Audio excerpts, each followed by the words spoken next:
as we move forward into the digital world, we're going to have digital property, digital houses, digital clothes, digital characters, digital pets.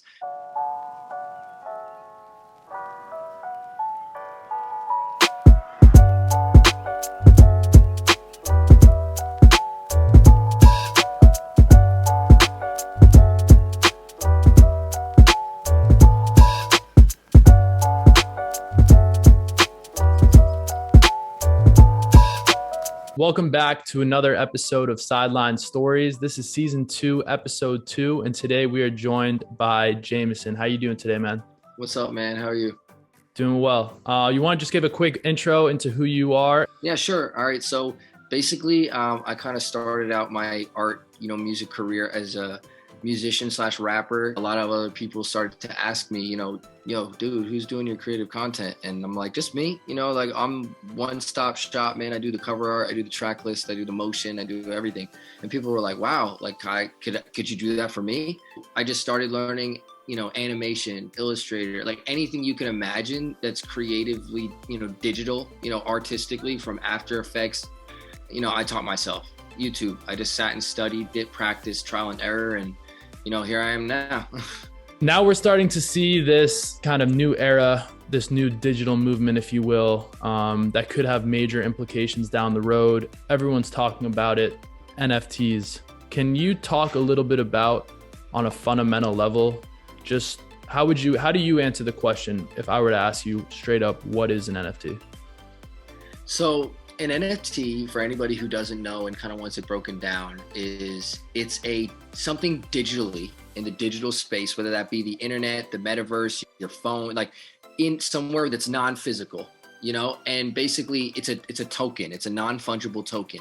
And what that means is it's a digital asset or property of yours that you own in the digital space. And that ownership can be validated through the blockchain.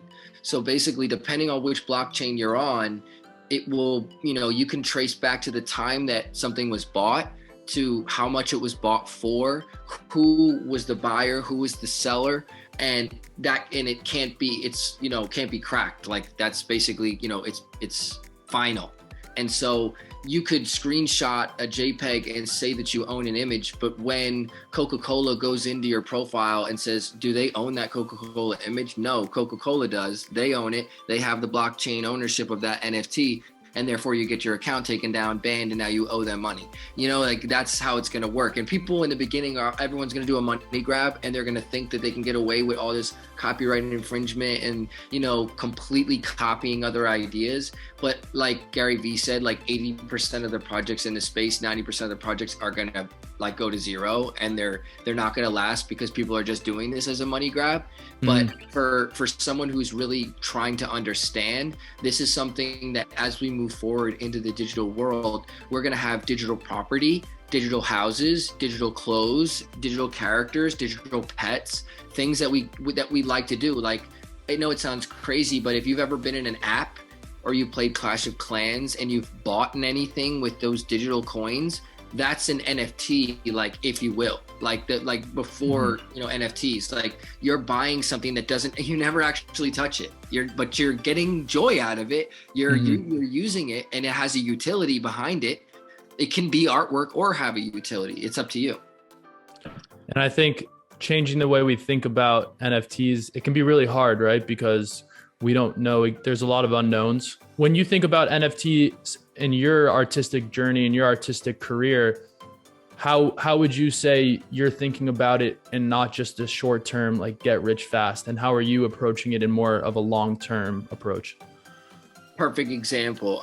I basically, when I first started approaching creating a series, I could have just done a generative drop, where a lot of people have created some sort of image that's very basic, very, unique. They create 10,000 of them. They sell them for $10 to $15 to $20 a pop, hoping that their mass marketing sells them out with no real purpose of moving forward. They're just trying to grab the money in the space and kind of run with the bag. I'm focusing on an organic growth, almost like an indie artist approach, if you will. we will cut out our own niche slowly but surely out of this market with the influencers and the ball players that I'm going to have marketing in season 2. That will validate the collection. Like all these other factors, I know that if I just take our time and I make sure our roadmap is not just something I've just thrown up on a page and just to, get people's money. That's not in any way what I've been trying to do. I really wanted to create like a Hooper loving community, people who love art, people who love this NFT stuff, and we all just kind of talk about it.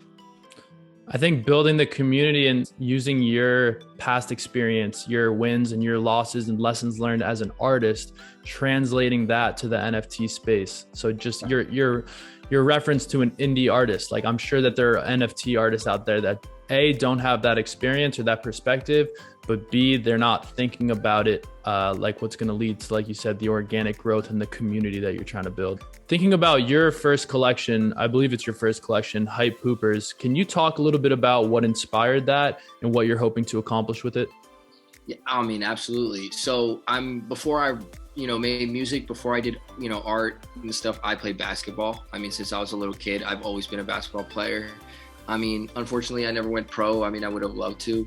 My size didn't help me being 5'11", but I definitely loved it. And I'm a student of the game, and I always have been. And I know the game very well. And I pretty much watch, the NBA all night, every night, in my house and stuff. So I knew that I wanted basketball to be a part of my life, but I knew I was never going to be pro. So I'm like, how do I bring the worlds that I love, music, art, sports together?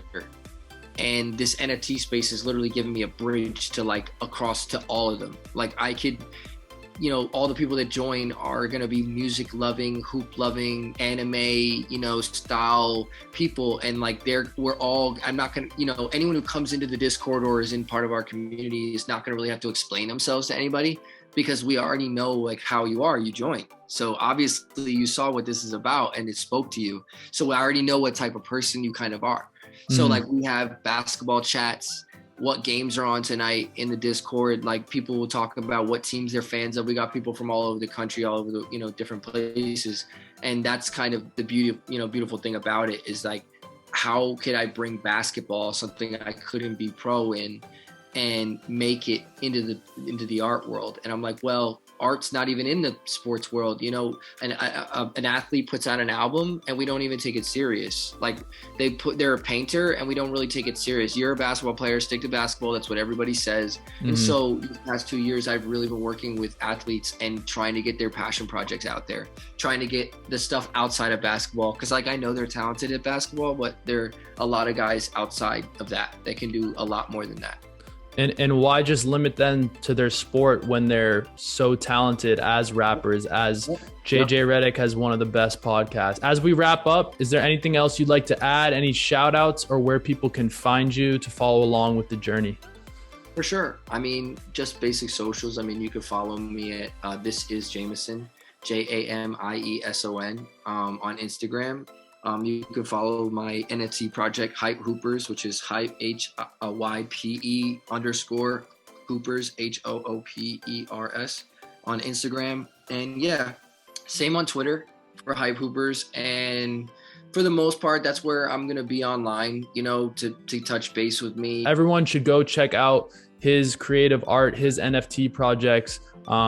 Jamieson, I appreciate you taking the time today and educating our audience, educating people on this new era of NFTs, and we hope to stay in touch with you. Absolutely, man. Thanks for having me.